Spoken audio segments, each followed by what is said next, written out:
سبحان من أحاط علمه أرضه وسماواته سبحان من خلق من فيهما لعبادته سبحان من يسبح له بحمده ملائكته سبحان من انقاد كل خلقه لإرادته. Premier droit qu'ils ont, c'est le droit de la justice. La première chose que Al-Qur'an énonce clairement, c'est l'interdiction de faire preuve d'injustice. Ouvrez bien vos oreilles mes frères et sœurs.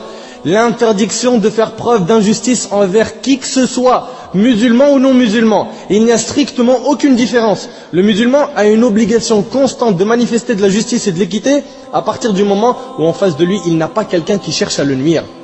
Quand il n'est pas en face de quelqu'un d'hostile, eh bien, il a un devoir de justice. La preuve, Allah Azza wa Jalla a dit dans Sourate Al-Ma'idah, Sourate 5, verset 8, يا أيها الذين آمنوا كونوا قوامين لله شهداء بالقسط ولا يجرمنكم شنآن قوم على ألا تعدلوا اعدلوا هو أقرب للتقوى. Ô les croyants, soyez stricts envers Allah. Soyez stricts envers Allah. Dans votre devoir avec Allah, il faut faire preuve de rigueur.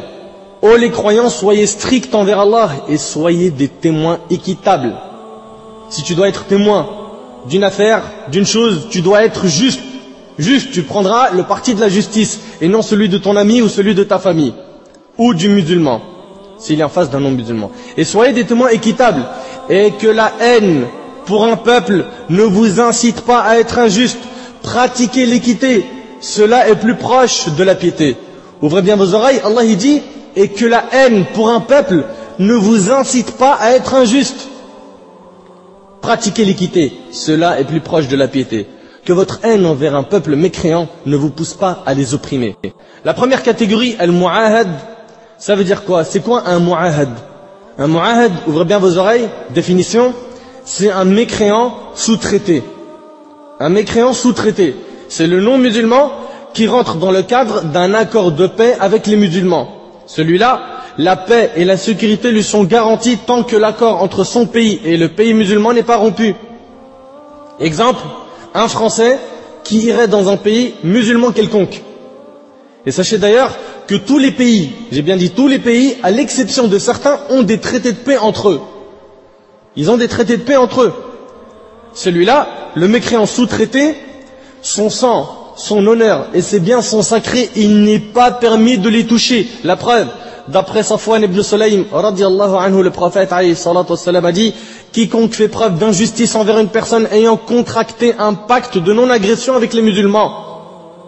Quiconque fait preuve d'injustice envers une personne ayant contracté un pacte de non-agression avec les musulmans, le dénigre, lui impose une charge qu'il ne peut supporter ou lui prend quelque chose sans son consentement, je serai son adversaire le jour de la résurrection, rapporté par Abu Daoud et authentifié par Al-Albani rahimahullah. Ouvre bien tes oreilles. Si un non-musulman, tu fais preuve d'injustice envers lui alors que ce non-musulman il a contracté un pacte de non-agression avec les musulmans, son pays, il est en paix ou il a un traité avec un pays musulman et que ce non-musulman vient dans notre pays, un pays donc musulman. Celui-là, si le musulman le dénigre, lui impose une charge qu'il ne peut supporter ou lui prend quelque chose sans son consentement, qui sera son adversaire? C'est An-Nabi alayhi salatu wassalam. Je serai son adversaire le jour de la résurrection. Et le hadith, on vous l'a dit, il est rapporté par Abu Daoud et il est authentifié par Al-Albani. On se doit d'apprendre de notre prophète alayhi salatu wassalam le bon comportement. J'ai bien dit le bon comportement avec les non-musulmans. Et ce hadith-là, wallahi al-azim les frères, il faut à tout prix, qu'on le mette en pratique. Et pas qu'on dise, ah, c'est des belles théories, mais qu'on ne les transforme pas en pratique. Donc écoute bien, dans cette phrase du hadith où le Nabi alayhi salatu wassalam dit, ou lui prend quelque chose sans son consentement, hélas, on voit aujourd'hui des gens qui vivent dans des pays non musulmans et qui se permettent de les voler en se disant de toute façon c'est des mécréants. On les vole. ou d'autres qui rentrent à Carrefour et volent, et te disent c'est halal, c'est des kofars, c'est des mécréants. On se doit d'être juste. Et n'oubliez pas le verset où Allah Azza wa Jalla a dit, et que la haine pour un peuple ne vous incite pas à être injuste. Pratiquez l'équité. Cela est plus proche de la piété. Donc mes frères et sœurs, on voit ici qu'il n'est pas permis d'être injuste envers les non-musulmans, de les dénigrer, de leur imposer des charges qu'ils ne peuvent pas supporter. Supposons, ils travaillent chez un musulman. Tu n'as pas le droit de lui imposer des charges qu'il ne peut pas supporter, de leur prendre quelque chose sans leur consentement. On voit tout ça, mais qu'en est-il alors de celui qui s'en prend à un non-musulman et qui le tue? Ouvrez vos oreilles, écoutez bien. Selon Abdullah ibn Amr ibn al-As, radiyallahu anhu, an jami' as-sahaba, le prophète, alayhi salatu wassalam, a dit, celui qui tue une personne qui a conclu un pacte avec les musulmans, un mu'ahid, celui qui tue une personne qui a conclu un pacte avec les musulmans, ne sentira pas l'odeur du paradis alors que son odeur est sentie d'une distance équivalente à 40 années, rapporté par le Bukhari. Ici, les savants ont expliqué cette parole qui est d'une distance équivalente à 40 années comme étant en fait une distance lointaine.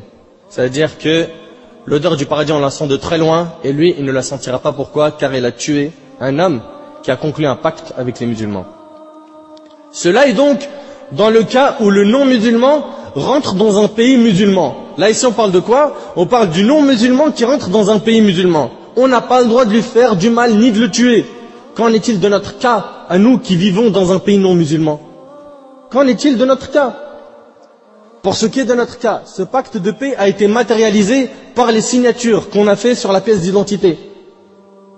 Et pour nos parents, ça a été avec le visa d'entrée, comme le disent les ulama. Puis la nationalité pour ceux qui l'ont eu. Un autre exemple, les touristes qui visitent les pays musulmans. Il n'est pas permis de leur nuire. Même si tu vois des croix sur leur cou ou des étoiles de David, tu n'as pas le droit de leur faire du mal, car dans le cas où tu les touches, tu auras rompu le pacte qu'il y a avec les non-musulmans. Celui qui est en paix est celui à qui tu as donné une promesse de paix en entrant dans ton pays. Il n'est pas autorisé de l'agresser, encore moins de le tuer.